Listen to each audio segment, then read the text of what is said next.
Chaque jour, Charles et Carole vous présentent la leçon de l'école du sabbat.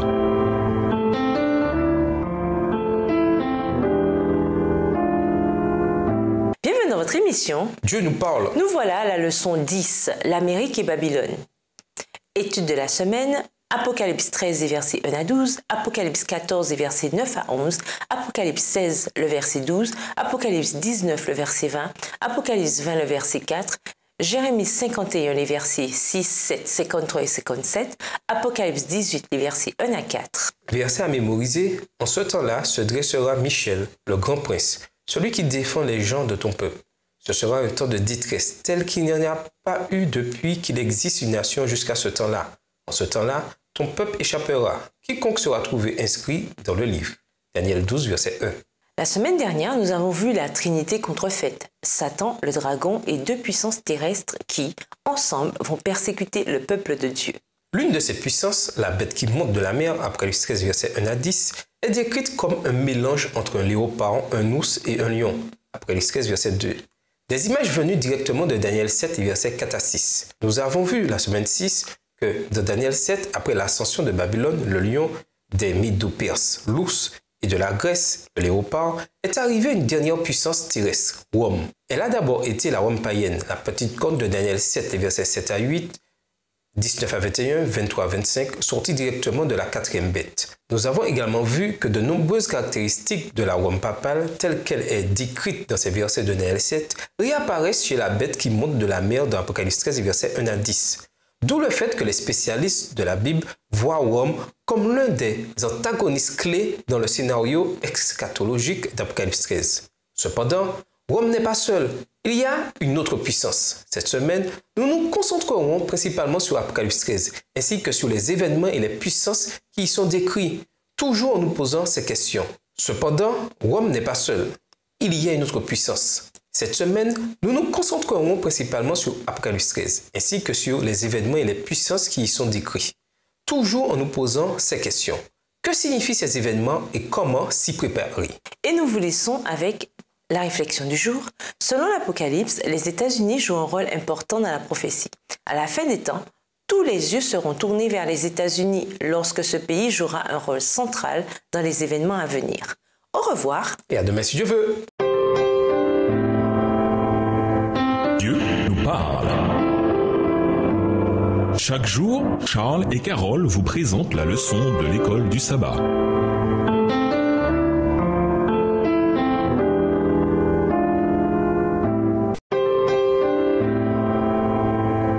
Dieu nous parle.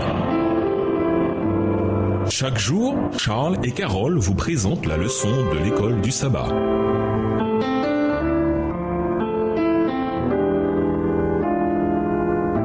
Bienvenue dans votre émission. Dieu nous parle.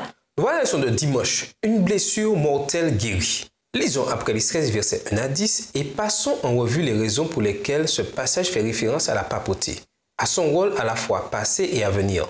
Notons en particulier combien elle reçoit un rôle de premier plan. Qu'est-ce que cela signifie pour les événements des derniers jours? Apocalypse 13, versets 1 à 10. Puis je vis monter de la mer une bête qui avait 10 cornes et 7 têtes, et sur ses cornes 10 diadèmes, et sur ses têtes des noms de blasphème. La bête que je vis était semblable à un léopard, ses pieds étaient comme ceux d'un ours, et sa gueule comme une gueule de lion. Le dragon lui donna sa puissance et son trône, et une grande autorité. Et je vis l'une de ses têtes comme blessée à mort, mais sa blessure mortelle fut guérie. Et toute la terre était dans l'admiration derrière la bête. Et ils adorèrent le dragon, parce qu'il avait donné l'autorité à la bête. Ils adorèrent la bête en disant « Qui est semblable à la bête et qui peut combattre contre elle ?» Et il lui fut donné une bouche qui proférait des paroles arrogantes et des blasphèmes. Et il lui fut donné le pouvoir d'agir pendant 42 mois. Verset 6. Et elle ouvrit sa bouche pour proférer des blasphèmes contre Dieu, pour blasphémer son nom et son tabernacle et ceux qui habitent dans le ciel. Et il lui fut donné de faire la guerre aux saints et de les vaincre. Et il lui fut donné autorité sur toute tribu, tout peuple, toute langue et toute nation. Et tous les habitants de la terre l'adoreront. Ceux dont le nom n'a pas été écrit dès la fondation du monde dans le livre de vie de l'agneau qui a été immolé. Si quelqu'un a des oreilles, qu'il entende. Si quelqu'un mène en captivité, il ira en captivité. Si quelqu'un tue par l'épée, il faut qu'il soit tué par l'épée. C'est ici la persévérance et la foi des saints. Bien que Dieu ait un peuple fidèle disséminé dans toutes les églises, les Écritures nous renvoient à un rôle spécifique joué par cette institution dans l'histoire, ainsi que dans les événements des derniers jours. Lisons Apocalypse 13, verset 3. Qu'est-ce qui se trame ici? Et qu'enseigne ce verset sur l'importance de Rome?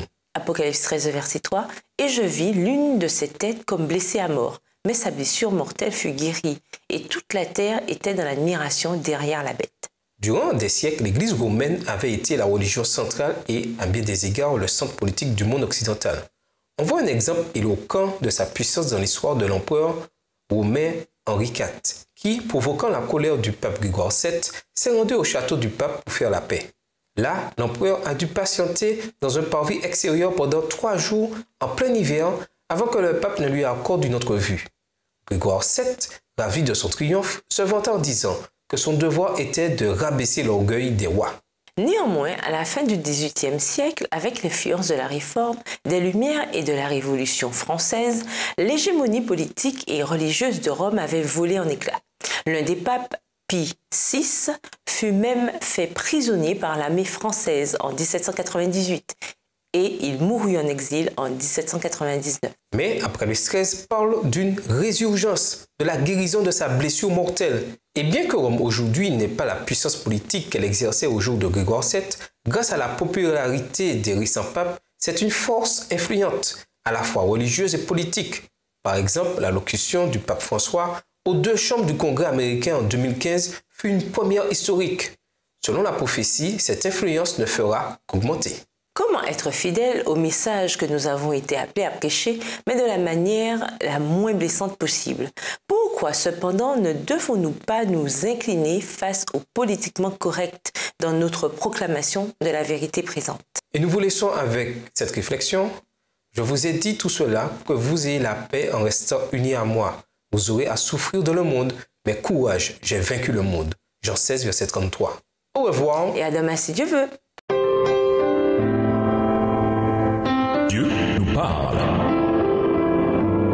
Chaque jour, Charles et Carole vous présentent la leçon de l'école du sabbat.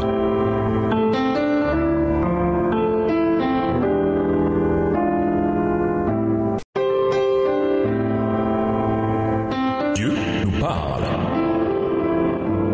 Chaque jour, Charles et Carole vous présentent la leçon de l'école du sabbat.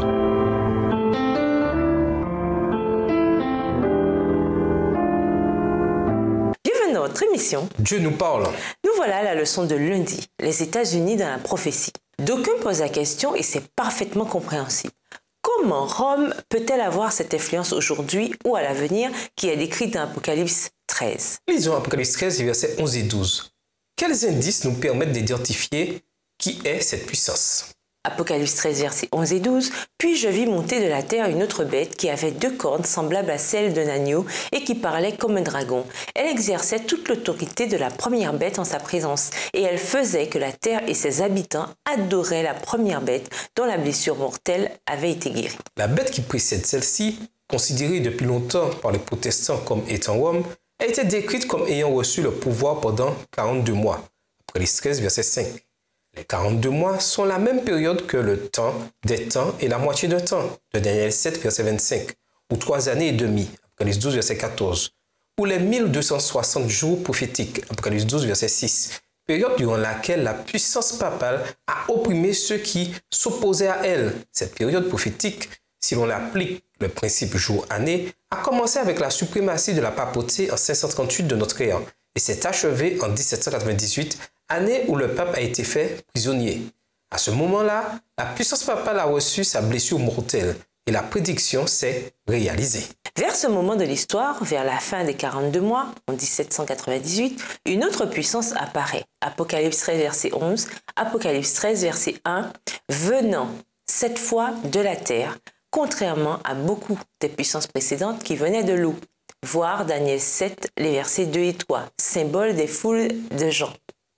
Les eaux que tu as vues, sur lesquelles la prostituée est assise, ce sont des peuples, des foules, des nations et des langues. Apocalypse 17, le verset 15. Pour ces raisons, entre autres, Cette puissance est forcément les États-Unis d'Amérique, qui ont émergé dans une partie relativement inhabitée du monde, qui n'ont pas eu besoin de renverser des empires pour asseoir leur puissance. Quelle était la nation du Nouveau Monde qui, en 1798, attirait l'attention du monde et présageait un avenir de force et de grandeur? L'application du symbole ne permet pas un instant d'hésitation.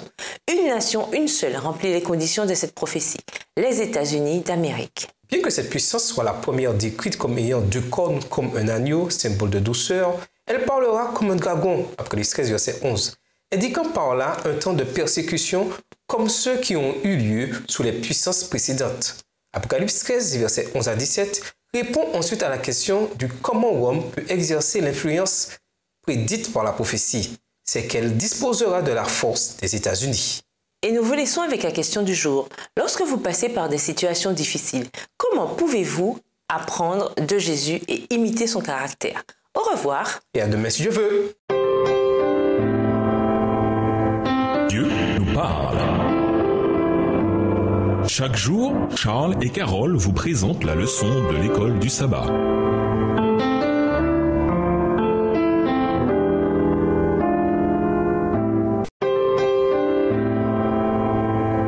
Dieu nous parle. Chaque jour, Charles et Carole vous présentent la leçon de l'école du sabbat.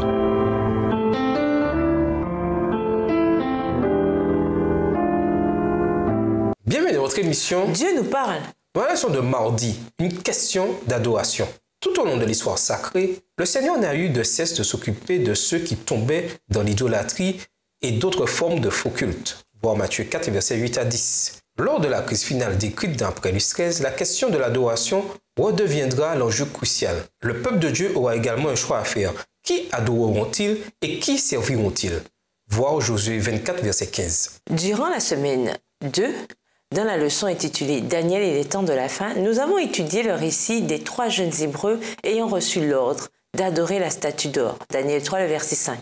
Nous avons vu également qu'Apocalypse 13 utilise le même vocabulaire que dans ce chapitre pour décrire la persécution que le peuple de Dieu devra affronter au temps de la fin. Autrement dit, nous pouvons voir les événements survenus dans Daniel 3 comme des précurseurs de ce qui arrivera au dernier jour, événements décrits dans le cadre immédiat des puissances bestiales d'Apocalypse 13. Tous avaient reçu l'ordre d'adorer la statue d'or, ou bien ils seraient mis à mort dans une fournaise. De la même manière, dans Apocalypse 13, tous ceux qui n'adoraient pas l'image de la bête étaient mis à mort. Apocalypse 13 et verset 15 dans la version Osterwald. Lisons Apocalypse 14, verset 9 à 11, Apocalypse 16, verset 2, Apocalypse 19, verset 20, Apocalypse 20, verset 4. Que nous indiquent ces versets sur combien la question de l'adoration va devenir cruciale? Apocalypse 14, verset 9 à 11. Et un troisième ange les suivit en disant d'une voix forte, « Si quelqu'un adore la bête et son image et reçoit une marque sur son front ou sur sa main, il boira lui aussi du vin de la fureur de Dieu, versé sans mélange dans la coupe de sa colère, et il sera tourmenté dans le feu et le soufre, devant les saints anges et devant l'agneau. Et la fumée de leur tourment monte au siècle des siècles, et ils n'ont de repos ni jour ni nuit, ceux qui adorent la bête et son image, et quiconque reçoit la marque de son nom. » Apocalypse 16, verset 2, le premier alla et il versa sa coupe sur la terre. Et un ulcère malin et douloureux frappa les hommes qui avaient la marque de la bête et qui adoraient son image. Apocalypse 19, verset 20. Et la bête fut prise, et avec elle le faux prophète, qui avait fait devant elle les prodiges par lesquels il avait séduit ceux qui avaient pris la marque de la bête et adoré son image. Et ils furent tous les deux jetés vivants dans les temps ardents de feu et de soufre. Apocalypse 20, verset 4. Apocalypse 20, verset 4. Et je vis des trônes, et à ceux qui s'y assirent fut donné le pouvoir de juger. Et je vis les âmes de ceux qui avaient été décapités à cause du témoignage de Jésus, et à cause de la parole de Dieu, et de ceux qui n'avaient pas adoré la bête ni son image, et qui n'avaient pas reçu la marque sur leur front et sur leurs mains. Ils revinrent à la vie, et ils régnèrent avec Christ pendant 1000 ans. Babylone a toujours été la capitale du faux culte.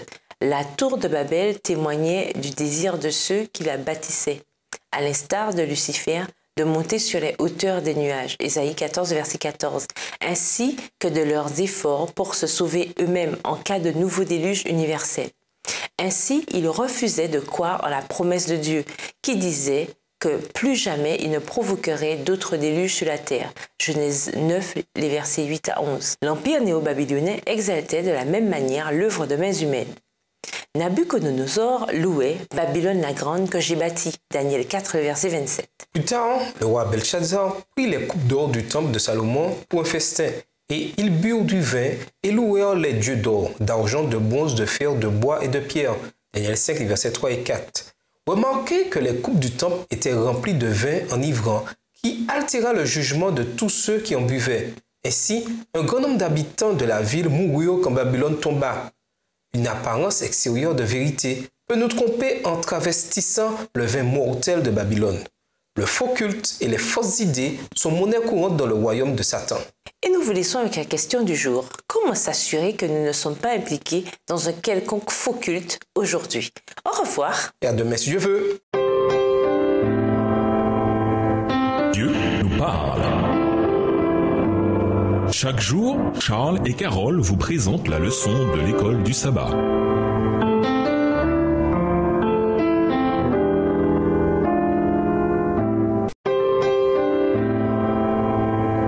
Dieu nous parle. Chaque jour, Charles et Carole vous présentent la leçon de l'école du sabbat.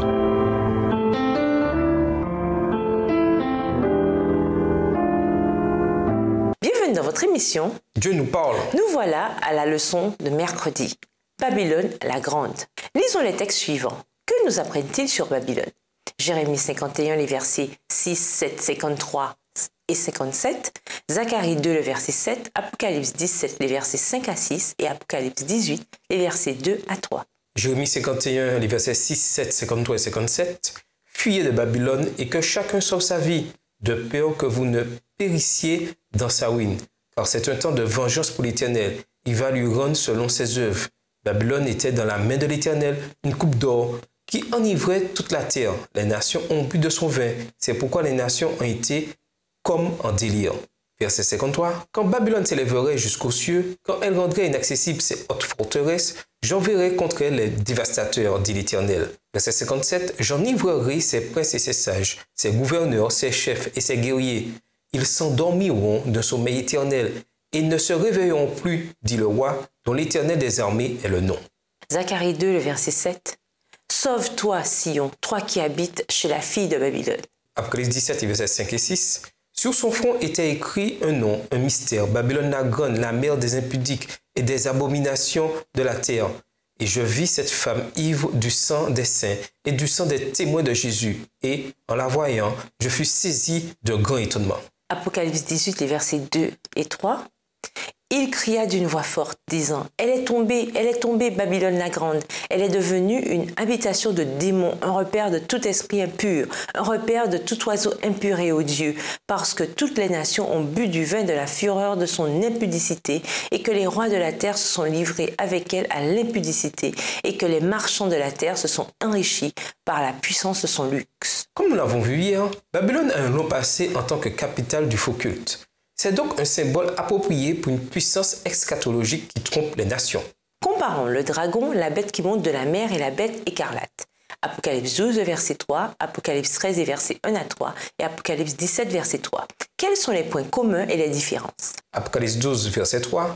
Un autre signe parut encore dans le ciel, et voici c'était un grand dragon rouge, ayant 7 têtes et 10 cornes, et sur cette tête 7 diadèmes. Apocalypse 13, verset 1 à 3. Puis je vis monter de la mer une bête qui avait 10 cornes et 7 têtes, et sur ses cornes 10 diadèmes, et sur ses têtes des noms de blasphème. La bête que je vis était semblable à un léopard. Ses pieds étaient comme ceux d'un ours, et sa gueule comme une gueule de lion. Le dragon lui donna sa puissance et son trône, et une grande autorité. Et je vis l'une de ses têtes comme blessée à mort, mais sa blessure mortelle fut guérie, et toute la terre était dans l'admiration derrière la bête. Apocalypse 17, verset 3. Il me transporta en esprit dans un désert, et je vis une femme assise sur une bête écarlate, pleine de noms de blasphème, ayant 7 têtes et 10 cornes. Ces 3 bêtes ont 7 têtes et 10 cornes, qui représentent la somme totale de têtes et de cornes de Daniel 7. Chaque empire successif a été bâti sur le précédent. De la même manière, la bête écarlate combine des éléments du dragon et de la bête qui monte de la mer, qui symbolisent respectivement la Rome païenne et papale, ainsi que de la bête qui monte de la terre. Apocalypse 13 et versets 11 à 14, regroupant les trois puissances, c'est-à-dire tous les ennemis de Dieu, en une véritable coalition.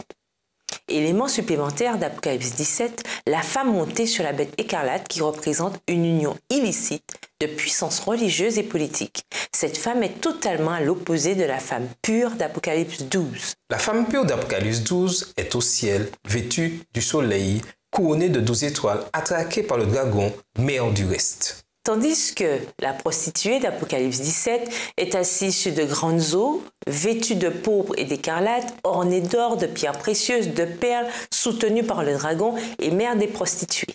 En tant que mère des prostituées, Babylone a été occupée à se reproduire. L'Église apostate a beaucoup de filles apostates. Mais Dieu n'est pas l'auteur des erreurs promulguées et des atrocités commises par le christianisme apostat. Son véritable peuple, bien qu'attaqué par Satan, a survécu au fil des siècles. Apocalypse 14, verset 8 a déjà averti de la chute ou de l'apostasie de Babylone, qui finit par entraîner la supercherie finale, donnant lieu à la marque de la bête. Apocalypse 14, verset 9 à 11. Cet avertissement sera réitéré avec une puissance bien plus grande, s'achevant par un dernier appel pour le peuple de Dieu resté fidèle à Babylone à sortir d'elle et à s'unir à l'Église du reste de Dieu. Apocalypse 18, versets 1 à 4. Et nous vous laissons avec la question du jour. De quelle autre façon pouvez-vous vous préparer pour cette période de l'histoire de la Terre? Au revoir. Et à demain si Dieu veut. Dieu nous parle. Chaque jour, Charles et Carole vous présentent la leçon de l'école du sabbat.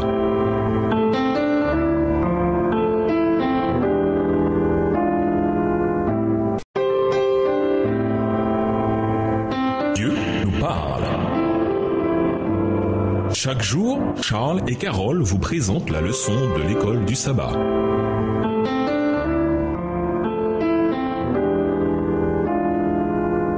Bienvenue dans votre émission. Dieu nous parle. Voilà la leçon de jeudi. Sortez du milieu d'elle, mon peuple. Au fil des années, ceux qui ont étudié la prophétie biblique ont suivi les événements internationaux avec le plus grand intérêt, surtout quand ils semblent liés à la fin des temps. Pensez par exemple au rôle des États-Unis.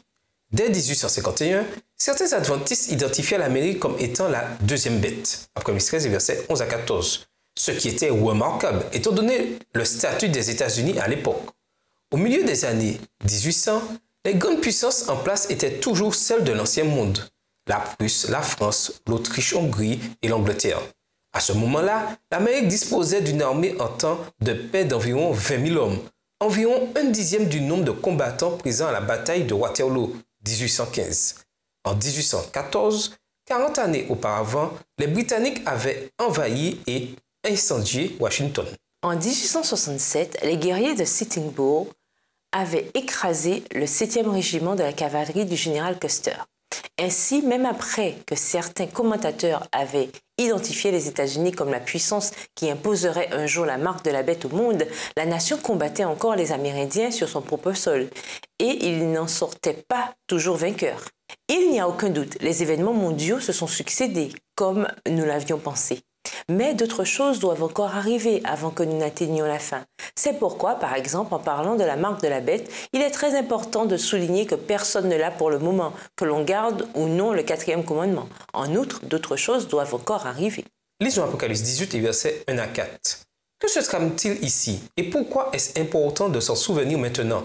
Qu'enseignent ces versets sur notre mission envers le monde? Apocalypse 18, les versets 1 à 4. Après cela, je vis descendre du ciel un autre ange qui avait une grande autorité, et la terre fut éclairée de sa gloire. Il cria d'une voix forte, disant, elle est tombée, Babylone la grande. Elle est devenue une habitation de démons, un repère de tout esprit impur, un repère de tout oiseau impur et odieux, parce que toutes les nations ont bu du vin de la fureur de son impudicité, et que les rois de la terre se sont livrés avec elle à l'impudicité, et que les marchands de la terre se sont enrichis par la puissance de son luxe. Et j'entendis du ciel une autre voix qui disait « Sortez du milieu d'elle, mon peuple, afin que vous ne participiez point à ses péchés et que vous n'ayez point de part à ses fléaux. » Ces versets brossent un tableau peu réjouissant du monde, aussi bien politiquement, moralement que spirituellement.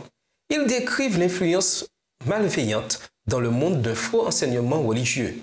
En même temps, ils offrent une grande espérance, car un autre ange du ciel illumine le monde de sa gloire. De plus, ceux qui sont restés fidèles à Dieu, ceux qui ne savent pas encore ce qu'ils ont besoin de savoir, sont appelés à sortir de Babylone. Cela signifie que jusqu'à la fin, les membres du peuple de Dieu qui sont déjà hors de Babylone ont une œuvre à accomplir en faveur de ceux qui y sont encore. Le Seigneur appelle une partie des gens qui sont encore à Babylone, mon peuple. Qu'est-ce que cela devrait signifier pour nous? Pourquoi est-ce un point important à ne pas oublier dans notre manière de considérer les autres? Et nous vous laissons avec cette question de réflexion.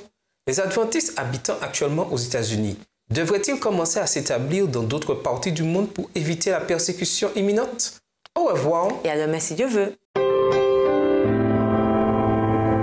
Dieu nous parle. Chaque jour, Charles et Carole vous présentent la leçon de l'école du sabbat.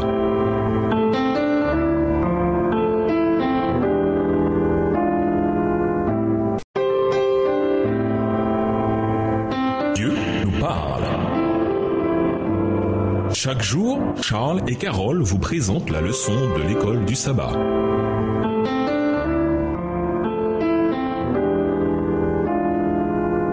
Bienvenue dans votre émission. Dieu nous parle. Nous voilà à la leçon de vendredi. Pour aller plus loin, l'attaque que Satan porte à la loi de Dieu est une attaque contre Dieu lui-même, aussi bien contre son autorité que contre son gouvernement. Ainsi, dans les derniers jours, lors des événements intenses de la crise finale, Satan attaquera ceux qui gardent les commandements de Dieu. Apocalypse 12, verset 17. Apocalypse 14, verset 12. Car ils seront les seuls sur terre à refuser de lui rendre hommage à travers ses mandataires terrestres. La bataille qu'il a menée contre Dieu au ciel il y a longtemps se poursuivra ici sur terre. Et tout comme il a été vaincu au ciel, il sera également vaincu ici sur terre. Dès l'origine du conflit dans le ciel, le but constant de Satan a été d'abolir la loi de Dieu. C'est dans cette intention qu'il a levé l'étendard de la révolte contre le Créateur et que, chassé du ciel, il a transporté et continue infatigablement cette lutte sur la terre. Séduire les hommes et les pousser à la transgression de la loi de Dieu, tel est l'objet invariable de son activité. Qu'il atteigne son but en faisant rejeter la loi entière ou en faisant répudier un précepte seulement, les conséquences finales sont les mêmes. Celui qui pêche contre un seul commandement témoigne de son mépris pour toute la loi. Il devient coupable de tous. Jacques 2, verset 10. À méditer, en classe, parlez des événements internationaux et de la manière dont ils renvoient à ce qui doit arriver dans les derniers jours selon notre croyance. Quels événements doivent encore avoir lieu? Comment apprendre à rester vigilant concernant les signes des temps tout en évitant de devenir fanatique, de fixer des dates et de faire des prédictions sur des choses que la Bible et Ellen G. White n'ont pas explicitement enseignées? Attardez-vous sur la question de l'adoration. Que signifie adorer quelque chose? Comment adorons-nous ce que nous adorons? Attardez-vous sur l'idée que Dieu a encore un peuple à Babylone. Que comprenons-nous de la signification du terme Babylone qui est évidemment symbolique et non littérale? Que nous enseigne cette compréhension sur notre obligation à continuer de prêcher notre message, quelles que soient leurs croyances politiques et ou religieuses? Pour conclure, vous est-il déjà arrivé de ne pas vous préparer en fonction du temps? Peut-être que, n'ayant pas écouté les prévisions météorologiques, vous vous êtes fait prendre par la pluie, la neige ou la chaleur. Quand on sort, il est important de se préparer. De même, la préparation pour le retour du Christ est essentielle. Alors que la bête monte, Apocalypse 13, versets 11 et 12, notre focalisation et notre culte doivent demeurer en Christ. Si les météorologues font des prévisions qui ne sont pas toujours exactes, le retour du Christ, lui, est absolument certain. Et parce que nous sommes certains, nous devons continuer à nous préparer, car le temps viendra où ceux qui sont restés fidèles et n'ont pas adoré la bête régneront avec le Christ à tout jamais. Apocalypse 20, verset 4. Au revoir. Et à demain si Dieu veut. Dieu nous parle.